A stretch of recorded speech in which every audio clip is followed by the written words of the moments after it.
Welcome to our channel 100% knowledge with success. Video देखने से पहले चैनल को सब्सक्राइब कीजिए और बेल आइकॉन दबाइए। नमस्कार दोस्तों, स्वागत है आपका एक बार फिर से बीएससी सेकेंड ईयर की केमिस्ट्री क्लासेज में। आज का जो हमारा टॉपिक है बड़ा इंटरेस्टिंग सा टॉपिक है, वो है असमानुपातन या डिस्प्रपोर्शनेशन। ठीक है, आज हमको इसके बारे में पढ़ना है। ठीक है, शायद कुछ लोगों के लिए नया टॉपिक होगा, पहले भी मैं इसके बारे में थोड़ा बहुत बता चुका हूँ। तो असमानुपातन क्या होता है? ठीक है, तो देखो यहाँ पे क्या है, अगर हमारे पास कोई एलिमेंट देखो, अगर हमारे पास कोई तत्व है, एलिमेंट है, अगर हमारे पास कोई तत्व है, वह तत्व एक ही समय पर ऑक्सीकरण भी कर रहा है, ऑक्सीडेशन भी कर रहा है और एक ही समय पर रिडक्शन भी कर रहा है। आप कहोगे ये क्या बात हुई? ये क्या बात हुई? कोई एलिमेंट है, कोई तत्व है, एक ही समय पर ऑक्सीकरण भी कर रहा है और एक ही समय पर अपचयन भी कर रहा है। तो इस प्रकार की जो अभिक्रिया है वो हमारे पास क्या कहलाती है बच्चा? असमानुपाती कहलाती है, डिस्प्रपोर्शनेशन कहलाती है। तो ये होता कैसे है? ठीक है, तो ये भी हमारे पास क्या है, एक तरह की रेडॉक्स अभिक्रिया है। तो मैं लिख देता हूं, किसी रेडॉक्स अभिक्रिया में तत्व के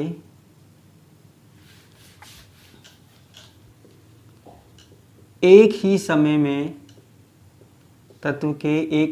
में ऑक्सीकरण अंक में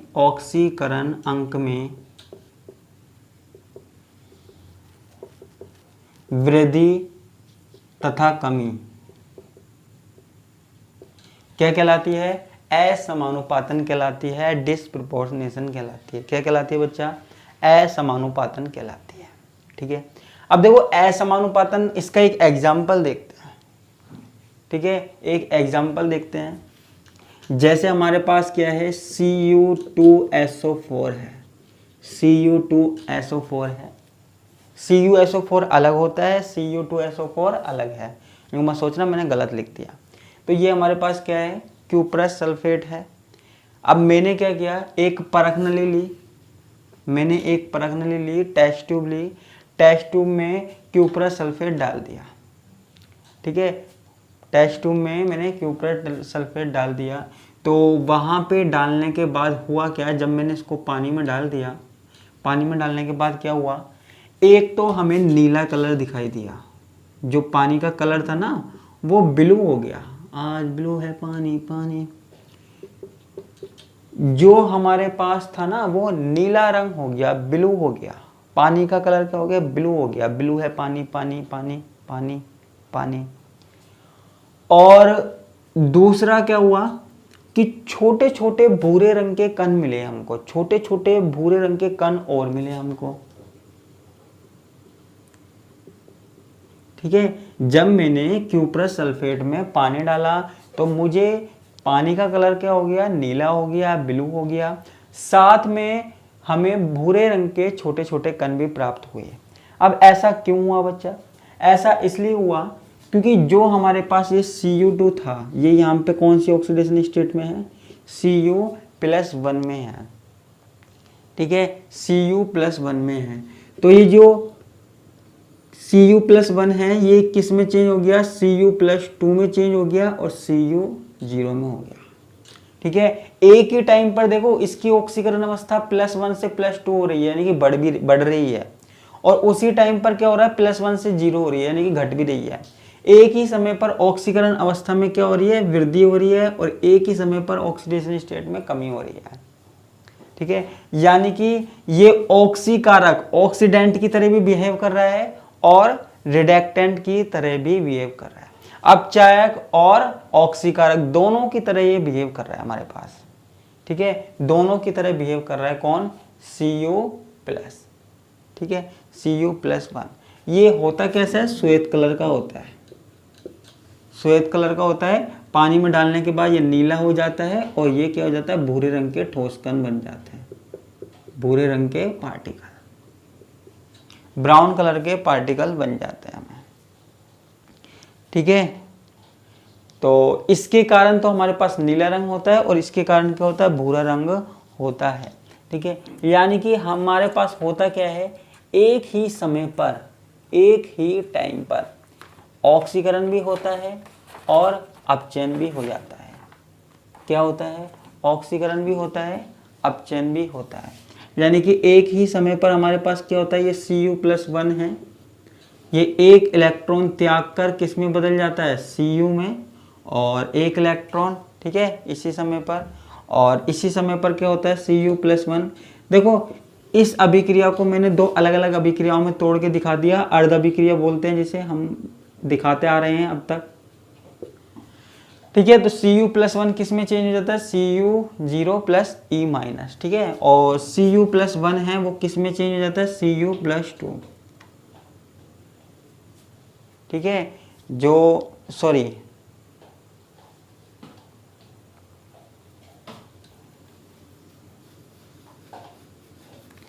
Cu+1 है किस में चेंज हो जाता है, Cu0 में चेंज हो जाता है, Cu+1 किस में चेंज हो जाता है, Cu+2 में। ठीक है, तो Cu+1 क्या है, एक इलेक्ट्रॉन अगर ले ले, एक इलेक्ट्रॉन कहीं से ले लेता है तो किस में चेंज हो जाता है, Cu0 में, और Cu+1 एक इलेक्ट्रॉन त्याग देता है तो किस में चेंज हो जाता है, Cu+2 में। ठीक है, कोई बात नहीं, थोड़ी सी मिस्टेक हो गई थी ना, सही हो गई। अब देखो Cu+1 किस में चेंज हो गया, Cu0 में, Cu+2। इसके कारण हमारे पास क्या होता है, नीला कलर होता है, इसके कारण हमारे पास क्या होता है, भूरे रंग के कण होते हैं।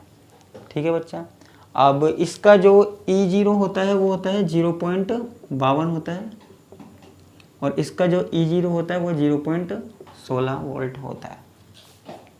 ठीक है, और देखो ये जो अभिक्रिया है मैंने आपको बता दिया, इसका आप डायग्राम भी बना सकते हैं। कौन सा वाला डायग्राम, रेडॉक्स चक्र वाला, रेडॉक्स साइकिल बना सकते हो आप इसकी, है ना, रेडॉक्स साइकिल जैसे मैंने आपको बनाना सिखाया था, तो कैसे बनाते हैं आप वो बना सकते हो, और आपको नोट्स में मिल जाएगी। ठीक है, आपको PDF मिल जाएगी, तो उसमें आप देख सकते हो इसका रेडॉक्स चक्र बनाना।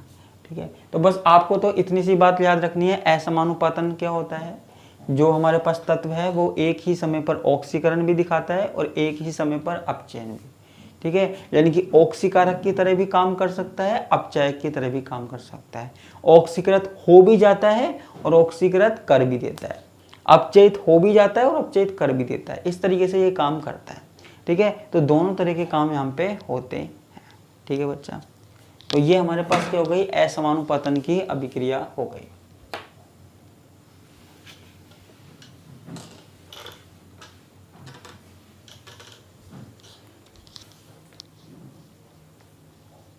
है ना,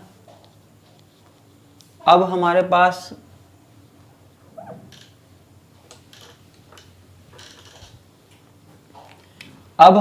देखो एक अभिक्रिया और है, कौन सी, समानुपातन की, कम प्रोपोर्शनेशन। आप कहोगे ये क्या है, देखो उसके अपोजिट है। वहां पे क्या होता था कि एक ही तत्व कम ऑक्सीकरण अवस्था और ज्यादा ऑक्सीकरण अवस्था में चेंज हो जाता था, है ना।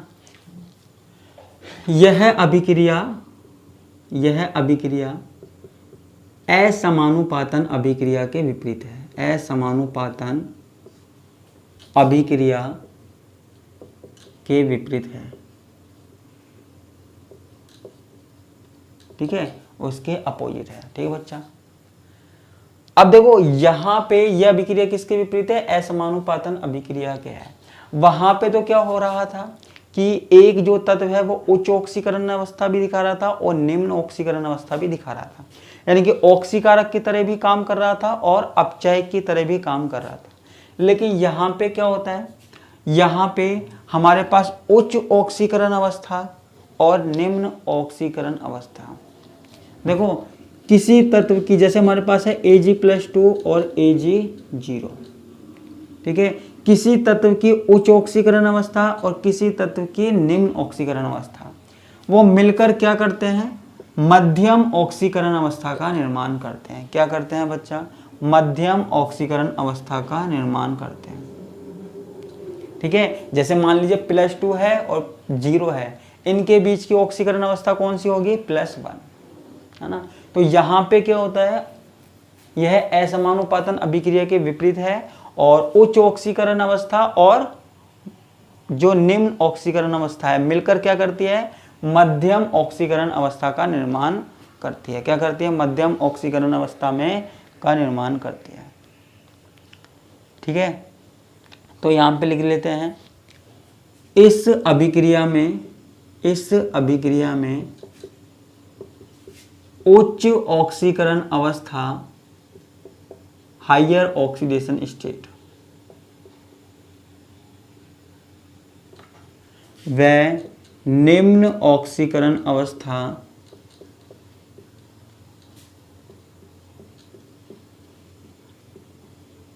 मिलकर मध्यम ऑक्सीकरण अवस्था का निर्माण करते हैं।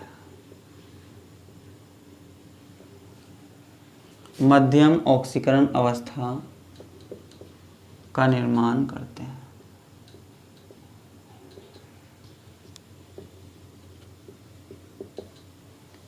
ठीक है, तो इसको ही हम क्या बोल रहे हैं? समानुपातन अभिक्रिया।